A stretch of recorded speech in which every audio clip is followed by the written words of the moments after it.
예, 이번에는 11월 27일 날 했던 설교 말씀입니다. 누가복음에 근거했고 제목으로는 하나님 나라는 누룩과 같다라고 하셨습니다. 그래서 이 누룩이라는 특성은 뭐냐면은 이 빵 같은 데가 갖다 넣으면은 이제 갖다 한 분말 같은 건 조그만 건데 조금만 갖다 넣어도 한 두세 스푼만 갖다 넣어도 이제 한두 시간 있으면 이렇게 부풀어 오른다고 합니다. 그래서 제가 실제 본 적은 없지만은 그것처럼 하나님 나라는 처음에는 전혀 보이지 않아요. 그렇지만은 이게 한 사람씩 일해가면서 전도하고 뭐 이렇게 하다 보면은 어느새 사람들도 모르게 이렇게 커져 있다는 거죠. 그래서 첫 번째 제목으로 목사님께서 하나님의 나라는 처음에는 미미하지만 나중에는 흥왕한다고 하셨는데, 그러니까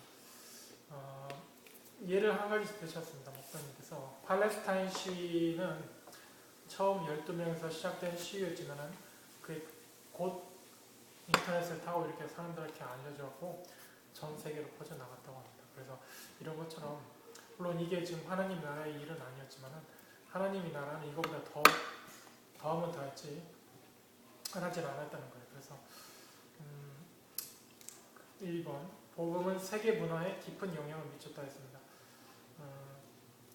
이 복음이 세계 문화에 깊은 영향을 미친 것 중에 대표적인 거 하나가 첫 번째 여성 인권이 많이 신장됐다는 거예요. 복음이 들어온 곳에서. 그래서 어떤 사람은 복음이 들어온 것보다 어떻게 여성 인권이 신장되냐, 뭐 오히려 더 차별이 심해졌지 않느냐 했는데 이 성경 구절에 보면은 성경 구절에 있는 게 아니라 참 남녀는 주로 하나님이 이런 말씀하시잖아요. 남녀는 하나님 앞에서 평등하다. 그렇지만은 하는 일이 다를 뿐이야. 그래서 이렇게 보면은 겉으로 보기에는 좀 하나님께서 남녀를 또 성경에서도 그렇고 남녀 차별하는 것 같지만은 이 사람 자체는 하나님 앞에서 평등하다고 하셨습니다. 그래서 복음은 세계 문화에 깊은 영향을 미쳤다고 했고, 두 번째 크리스천의 삶은 누룩같이 영향력이 있는 삶이다. 그렇죠. 이 주변에 크리스찬이 있으면은 그 주변에 있는 사람들이 자기도 모르게 알게 모르게 조금씩 닮아가게 되는 거고요. 여기에 대해서는 따로 예를 안 드시지만은 목사님 얘기하신 게 일본에 있는 민주주의가 들어왔긴 했는데 어딘가 모르게 어색하다 그런 말씀하셨어요. 왜 이유가 뭐냐면은 이 민주주의 정신 안 가져오고 그 겉모습 그 시스템만 도입했기 때문에 일본 민주주의가 어딘가 모르게 안 맞는 옷을 입은 것 같이 맞지 않는다라고 하셨어요. 그래서 이 복음도 마찬가지입니다. 복음 정신을 가져오는 게 중요하지 기독교 자체를 가져오는 게 중요한 게 아니라고 하셨어요. 그래서 그래서 크리스천 삶을 통해서 복음이 정신을 진짜 여러 사람들한테 그 정신을 영향을 미쳐야 된다고 하셨습니다. 그 다음에 두 번째 큰 제목으로 하나님의 기회는 항상 주어지는 것이 아니다. 여기서 하나님의 기회는 항상 주어지는 것이 아니다 해서 하나님의 기회란 무엇이겠습니까?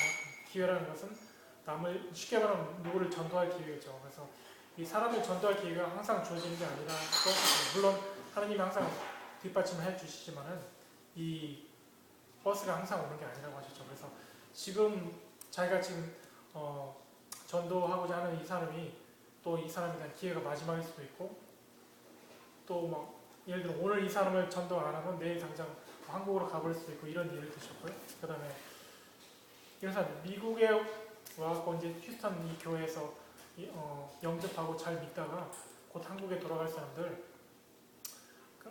지금이 기회니까는 빨리 영접 안 했으면 빨리 영접하시고 또 상품보다 기회 있을 때 얼른 하라고 하셨습니다. 그래서 기회가 왔을 때 놓치면 안 된다고 하셨고요. 배우자 문제도 마찬가지로 지금 있는 배우자보다 나중에 더 좋은 사람이 있으리란 법은 없으니까는 현재 있는 사람한테 최선을 다하라고 하셨습니다. 그리고 오늘이 마지막인 것처럼 살으라고 하셨는데 이 성경 제가 어떤 구절인지 기억은 안 나는데 마태복음 근처에 보면 이런 말이 있더라고요. 그래서 예수님께서 하시는 얘기가 예수님 자신이 오시기 전에 많은 이미 예언자들을 보내오셨고 하나님께서 그리고 자신이 예언자로서는 마지막이라고 하셨어요. 그런 경고를 내리셨고 그런데도 사람들이 결국은 그 말을 무시해버리고 예수님을 십자가에 매달아 버린 사건이 있었죠. 예수님의 막차였는데 그래도 사람들이 못 깨달았다고 하셨습니다. 그리고 마지막으로 하나님은 우리를 저버리거나 거절하지 못하신다라고 하셨습니다. 그래서 이런 말씀 또 하셨는데, 영접을 예를 들어 오늘 영접을 했는데 그 다음날 보면 또 부부싸움을 막 하는 거예요. 그렇게 되면 내가 영접할 때는 막 거룩한 생각이 들면서 오늘 당장이라도 천국 갈 것 같았는데 부부싸움 하면서 막 심하면 욕도 하고 막 북북하고 하는데, 내가 이래갖고 예수 안 믿고 영접 이거 뭐고 그냥 천국 안 갈 것 같아, 이렇게 확신을 못 가지는 사람들이 있는데요. 항상 확신을 가지라고 하셨고, 그 다음에 이런 사람, 기도를 한 달 동안 안 하다가 오늘 어려운 일이 닥쳤다, 이럴 경우에도 지금까지 기도 한 달 동안 못했더라도 오늘 당장 이제 도움이 하나님께 필요하면 염치 불구하고 하나님께 빨리 구하라고 하셨습니다. 그래서 하나님은 그 한 달 동안 기도 안 한 거 그런 거 갖고 꼭 하는 그런 분이 아니시니까는 하나님 우리를 절대로 저버리지 않는다고 하셨어요. 그래서 왜냐하면 항상 하나님께서 우리를 품고 보호하려고 하시기 때문입니다.